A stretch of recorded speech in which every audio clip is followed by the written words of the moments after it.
Breaking చూసిన ఉమ్మడి ఖమ్మం జిల్లాలో సీఎం కేసీఆర్ ప్రజాశ్రోత బహిరంగ సభలకు బీఆర్ఎస్ శ్రేణులు భారీ ఏర్పాట్లు చేశారు.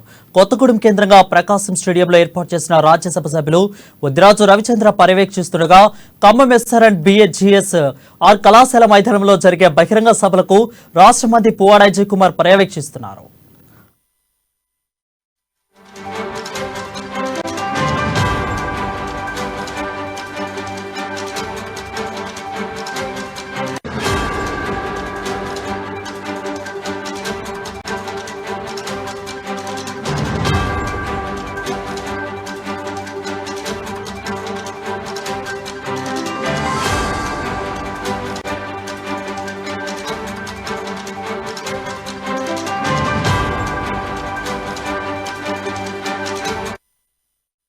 బ్రేకింగ్ న్యూస్ చూసిన ఉమ్మడి ఖమ్మం జిల్లాలో సీఎం కేసీఆర్ ప్రజాశ్రోత బహిరంగ సభలకు బీఆర్ఎస్ శ్రేణులు భారీ ఎత్తున ఏర్పాట్లు చేశారు.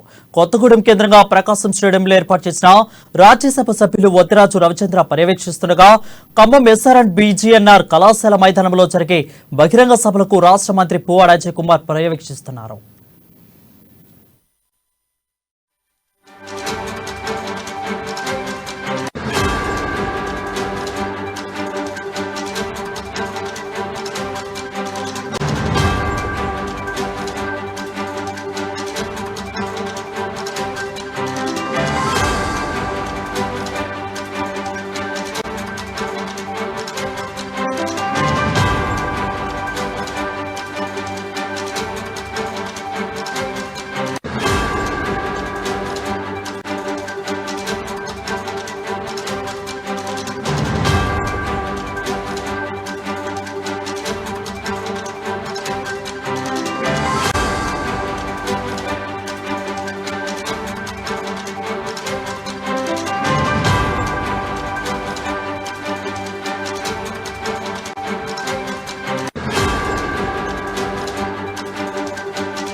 బ్రేకింగ్ న్యూస్ చూస్తున్నాం. ఉమ్మడి ఖమ్మం జిల్లాలో సీఎం కేసీఆర్ ప్రజాశ్రోత సభలకు బీఆర్ఎస్ శ్రేణులు భారీ ఏర్పాట్లు చేశారు. కొత్తగూడెం కేంద్రంగా ప్రకాశం స్టేడియంలో ఏర్పాట్లను రాజ్యసభ సభ్యులు వద్దిరాజు రవిచంద్ర పర్యవేక్షిస్తుండగా ఖమ్మం ఎస్ఆర్ అండ్ BHGNR కళాశాల మైదానంలో జరిగే బహిరంగ సభలకు రాష్ట్ర మంత్రి పువ్వాడ అజయ్ కుమార్ పర్యవేక్షిస్తున్నారు. దీనిపై మరింత సమాచారం మా ప్రతినిధి ఉపేందర్ అందిస్తారు. ఉపేందర్, చెప్పండి, ఎలా జరుగుతున్న సభ ఏర్పాట్లు? ఉమ్మడి ఖమ్మం జిల్లాలో సీఎం కేసీఆర్ ఈ రోజు ప్రజా ఆశీర్వాద సభను నిర్వహిస్తా ఉన్నారు. దాదాపు ఎన్నికల ప్రచారానికి సంబంధించి ఈ రోజుతో ఖమ్మం జిల్లా ఉమ్మడి ఖమ్మం జిల్లా 5వ మీటింగ్ కంప్లీట్ అవుతుందని చెప్పేసి కూడా తెలుస్తుంది.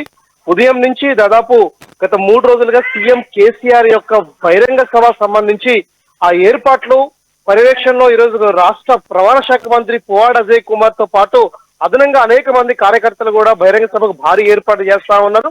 ఈ ఏర్పాట్లో భాగంగానే ఖమ్మం సంబంధించినటువంటి నియోజకవర్గం మొత్తం జన సమీకరణతో పాటు అన్ని డివిజన్స్ నుంచి కూడా వేలాది మంది కార్యకర్తలను కూడా తరలించి ఈరోజు జనాన్ని మొబిలైజ్ చేయాలి. ఎలాగైనా సరే ఈసారి ఖమ్మం కేంద్రంగా 2018లో గెలిచినటువంటి బీఆర్ఎస్ అభ్యర్థి తిరిగి మళ్ళీ గెలిపించుకునేందుకు కోసం అన్ని రకాల ఊహ్యాలు ప్రదర్శిస్తా ఉన్నారు. అయితే సీఎం కేసీఆర్ కి సంబంధించి ఈ ప్రస్తుతం కొత్తగూడెం కేంద్రంగా సభలో కొద్ది క్షణంలో ప్రసంగించనున్నారు. ఆ తర్వాత నేరుగా 3:30 గంటలకు ఖమ్మం ఎస్ఆర్ అండ్ BGNR కళాశాల మైదానంలో జరిగేటువంటి బహిరంగ సభకు ఆయన హాజరై ప్రసంగిస్తారని చెప్పేసి కూడా ఇప్పటికే షెడ్యూల్ విడుదల చేశారు. ఇదే నేపథ్యంలో దాదాపు 30,000 పైగా కుర్చీలు ఏసీ జనానికి సంబంధించి ఎటువంటి కూడా అసౌకర్యంకు గురి కాకోకుండా వాటర్ తో పాటు ఇతర అన్ని రకాల టాయిలెట్ సౌకర్యం ఇబ్బందులు లేకోకుండా అన్ని రకాల సౌకర్యం ఏర్పాటు చేసిన నేపథ్యం ఉంది. అయితే కొంత వాతావరణం కూడా అనుకూలంగా మారడంతో చల్లటి వాతావరణం కూడా ఉందని కూడా మనం చెప్పుకోవచ్చు. దీంతో పాటు ఈ సభకు సంబంధించి దాదాపు అటు మధుర నుంచి ఇటు పాలేరుతో పాటు వైరా దగ్గరలో నియోజకవర్గాలకు చెందినటువంటి నేతలు అభ్యర్థులతో కూడా ఇక్కడికి హాజరవుతారు కాబట్టి కొంత అటువైపు నుంచి కూడా సమీకరణ జరిగేటువంటి అవకాశం ఉంది. ఈ బహిరంగ సభ జిల్లా వ్యాప్తంగా కూడా మరింత ప్రభావం చూపించాలని చెప్పేసి కూడా ఆ రకమైన దృష్టితోటి బీఆర్ఎస్ శ్రేణులు ఆ రకమైన ప్రయత్నాలు చేస్తా ఉన్నారు. ఇదే నేపథ్యంలో అంటే ప్రధానంగా బహిరంగ సభకు సంబంధించి అటు ఎమ్మెల్సీ తాతమధు కావచ్చు, బీఆర్ఎస్ సమన్వయకర్తలు కావచ్చు, చెడులు కావచ్చు, టౌన్ అధ్యక్షుడు కావచ్చు, వీరందరూ కూడా జనాన్ని సమీకరణ కోసం అవసరమైనటువంటి ప్రణాళిక రూపొందించి వాహనాలు తండోపతండులుగా జనాన్ని సమీకరించాలని చెప్పేసి కూడా అంటే నడుస్తూ వచ్చేటువంటి వాళ్ళు అట్లాగే వెహికల్ తో వచ్చే వాళ్ళందరికీ కూడా సౌకర్యాలు ఎటువంటి ఇబ్బందులు గురి కాకుండా ఉండేందుకోసం కూడా ప్రణాళిక రూపొందించారు. వరుణ్.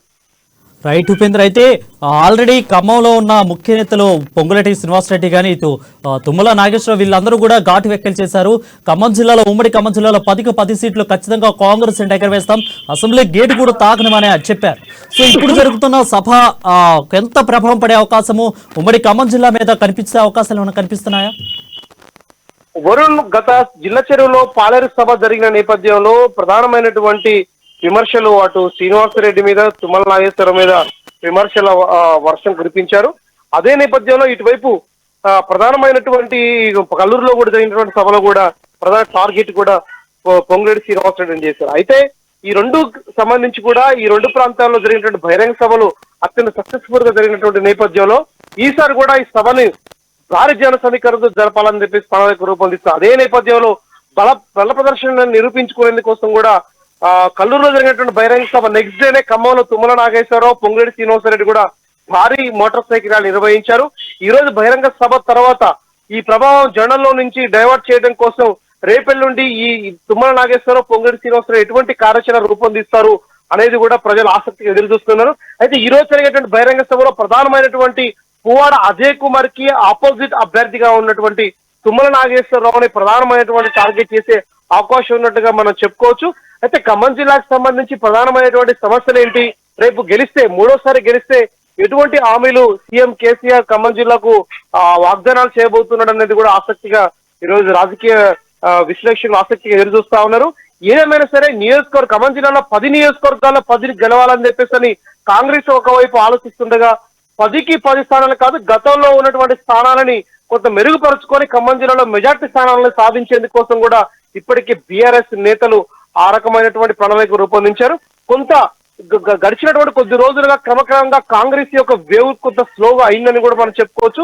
బీఆర్ఎస్ కూడా కొంత పుంజుకుందని కూడా చెప్పుకోవచ్చు. అయితే వామపక్షాలు కాంగ్రెస్ కి దూరం కావడం, ఇటు ఇంకా అభ్యర్థులు ప్రకటించకపోవడం, అట్లాగే బీఆర్ఎస్ సంబంధించి కూడా కొంత ప్రచార స్పీడ్ వేగాన్ని పెంచడం అనేది కూడా కొంత సమన్వయంగా నడుస్తా ఉంది.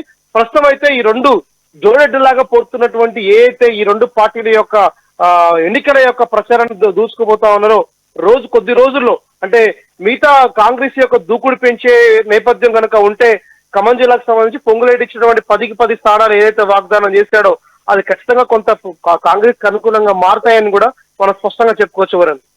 Right, thank you Upender for the update.